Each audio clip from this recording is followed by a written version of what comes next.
Assalamualaikum warahmatullahi wabarakatuh.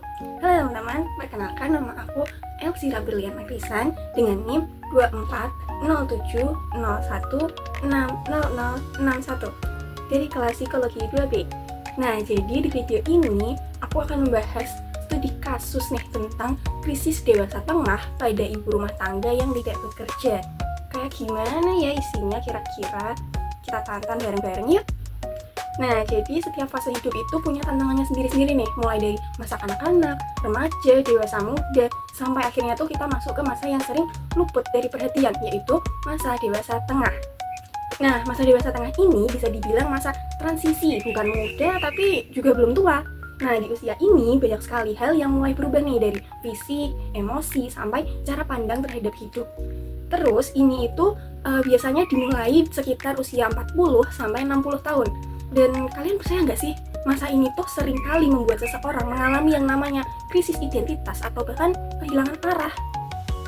Nah, jadi penelitian ini dibuat untuk mengulik atau mencari tahu lebih dalam soal krisis yang dialami oleh ibu rumah tangga yang tidak bekerja di usia dewasa tengah. Kita bahas yuk, kira-kira apa ya sebenarnya yang mereka rasakan? Jadi, penelitian ini bersifat kualitatif. Jadi nggak pakai data-data angka, tapi lebih fokus ke cerita, pengalaman hidup, dan emosi yang dirasakan langsung oleh informan kita nih. Nah, di sini ada dua orang ibu rumah tangga yang menjadi narasumber, dan keduanya ini udah sama-sama udah masuk pada usia dewasa tengah, dan memang tidak punya pekerjaan formal di luar rumah. Datanya dikumpulkan lewat observasi dan wawancara langsung. Jadi benar-benar yang mendalam, menggali apa yang mereka alami dan rasakan sehari-hari. Nah, ibu yang pertama itu bercerita kalau setelah anak-anaknya besar dan mulai tinggal di tempat lain, rumah tuh jadi sepi banget. Dari yang biasanya ramai, sekarang cuma ada suara televisi dan bunyi jam dinding. Terus perasaan yang muncul apa ya? Ya sepi, ya cemas, bahkan merasa kayak nggak ada gunanya lagi. Tapi di situ beliau nggak tinggal diam nih. Beliau itu mulai mencari aktivitas yang akhirnya dia itu membuat usaha kecil bareng suaminya.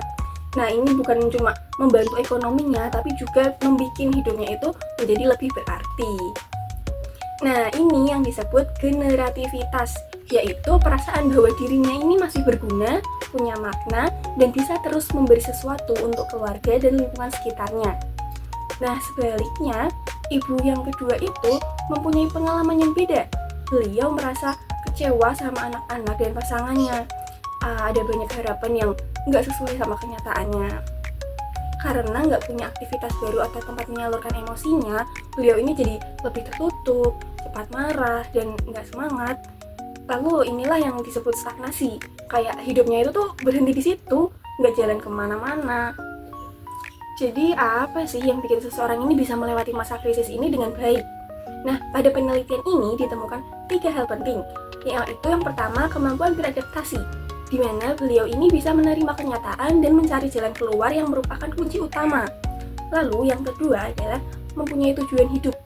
Kalau masih punya mimpi atau tujuan, hidup tuh jadi lebih semangat gitu buat dijalani. Nah, yang terakhir itu dukungan dari orang-orang terdekat seperti keluarga, pasangan, atau teman itu bisa jadi sumber kekuatan yang luar biasa buat diri kita sendiri. Jadi, krisis di usia dewasa tengah itu tuh nyata ya adanya, terutama buat ibu rumah tangga yang nggak punya pekerjaan di luar. Tapi bukan berarti itu akhir dari segalanya. Kalau kita bisa menerima, bisa beradaptasi, dan tetap punya semangat hidup, justru di usia tersebut tuh kita bisa menemukan makna hidup yang baru dan yang lebih dalam. Karena usia itu bukan batas, tapi kesempatan. Kesempatan buat bertumbuh, berubah, dan tempat bermanfaat buat orang-orang yang kita cintai. Nah, gimana? Udah pada ngerti belum? Nah, mungkin cukup sekian ya video kali ini. Mohon maaf jika ada kesalahan kata. Wassalamualaikum warahmatullahi wabarakatuh.